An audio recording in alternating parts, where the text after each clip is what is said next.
Hi friends, family. Thought it was time for another video. Share some successes. If you remember last time, I showed you a couple of peppers on this plant. Well, now I think they're ready. Look at that thing, is huge. And I think they're supposed to be serrano peppers. Let's see if I can focus that in there. Maybe not. Anyway, those are big serrano peppers, so let's go ahead and just harvest these while we're here. In the bucket. And another. Oh gosh. Got the neighbors playing in the band. They're practicing. It's not so bad. Hopefully it doesn't come through the phone so much. But guess what? Here's another squash. Got lucky. The rain helped out. Stuff drying out here, but that's normal. With the amount of rain we've had, that's to be expected.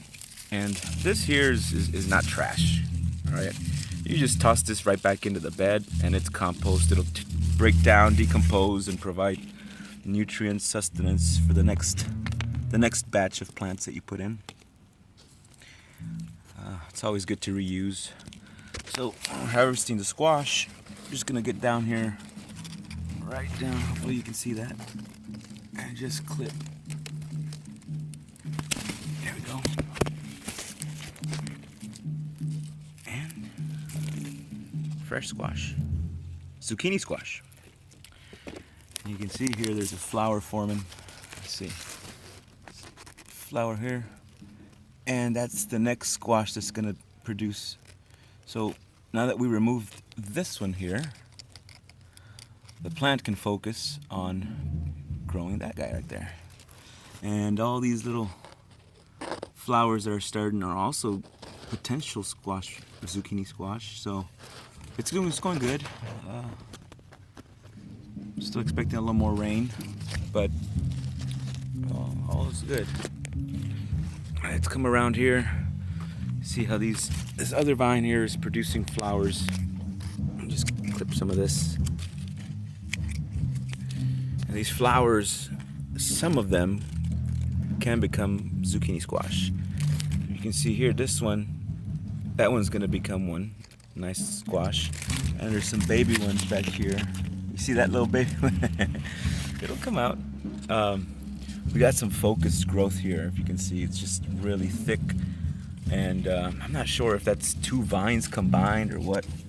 You can see how they're starting out down here. They're opposite directions. When I bought these, I picked them up at Home Depot.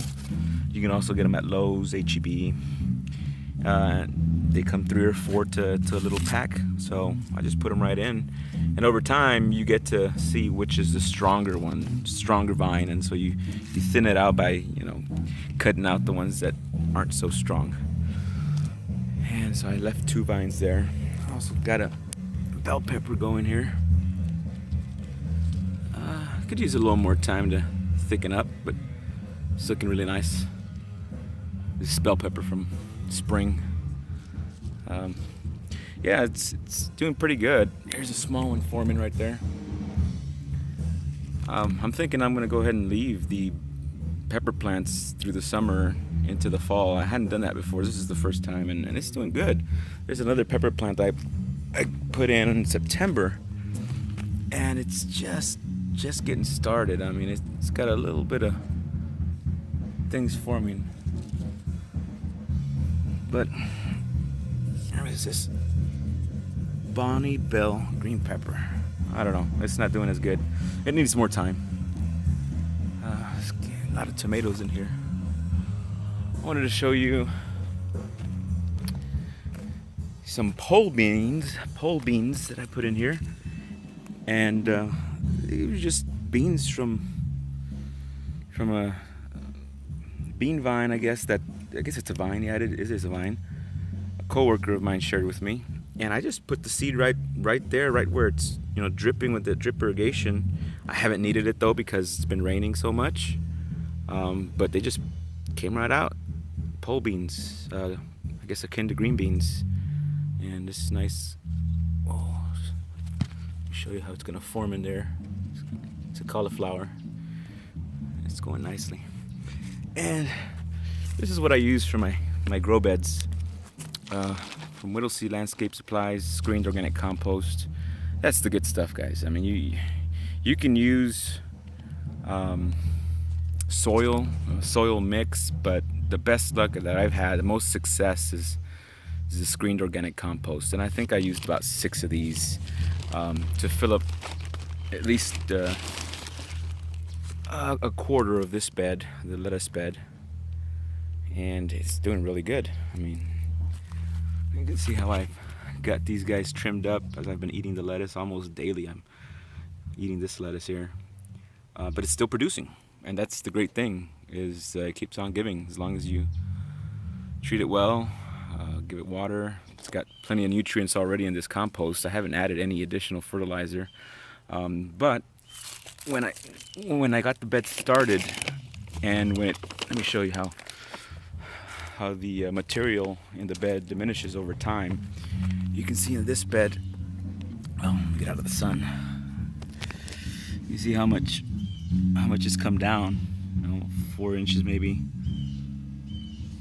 from the top, as opposed to this bed that I refilled.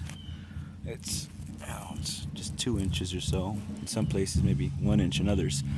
But that's the fuel for the plants, and that's their energy, and that's their food. So, of course, it's going to diminish over time, right? It's going to reduce, and it's going to go down, and we have to replenish it, just like our own bodies. We have to replenish the sustenance. So that's when I'll go to Whittlesey's and pick up about 6 bags of these, 8 bags maybe, and just fill it up to the top.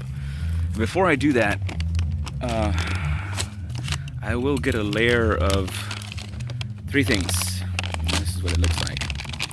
And I'll work it really well in that top layer, and then I'll put the compost over it and mix it in really well. This is bone meal. It's 100% phosphorus, 100% organic phosphorus. 3 things that plant life need: nitrogen, phosphorus, and potassium. So you can get these bags, pure phosphorus, pure potassium, pure nitrogen, and just mix it up. Or you can get a larger bag that has 10% of this, 10% of that, and 10% of the third, and you can use that to supplement your grow medium, whether it's regular soil or screen compost. I use it also for my screen compost. So I'll put this in there, and then I'll cover it with that, and I'll saturate it. I'll just water it for a couple of days until it's saturated. Make sure all the granules that are in there melt away and blend into the soil, and then that's the fuel. That's all that our plant and vegetation needs to grow through its lifetime. And then you don't have to move it. You shouldn't have to move any material. Once it's laid in, once your plants are in, don't till it, don't move it. You're disturbing the natural habitat that's been created under the surface, and it's taking a long time. It's taking some time to form that, so you don't want to disturb it. I just noticed, look at this huge spinach leaf here. This is the size of my hand. I think it's time for that guy to go in my belly, and this one, and this one, and some other spinach there's ready. I'll harvest it in a bit. I don't want this video to run too long. But last thing I wanted to share with you is what's in between my grow beds. Well, we're keeping it natural, right? This is just wood chips. This is mulch, if you will. It's mulch, and it's natural. It's not colored, it's not dyed. It's just natural mulch, and I have it all over. Every year I have to replenish it because it does, again, it just decomposes, just like whatever's in our beds decomposes. You have to replenish it, and it's easy to maintain. You can pull out weeds really quick. It's really easy. I used to have crushed granite all around the garden, but that was a nightmare to maintain. The roots in grass and weeds that grow they really harden into the crushed granite. But with this it just breaks apart. So it's easy to maintain. And another benefit is that, it provides nutrients to the trees, because when it rains, all that decomposed material creates a nice organic compost tea, if you will, for the trees and any root systems that are going into the ground. That's all I wanted to share for today. This video is almost at 10 minutes, 10 and a half. Until next time.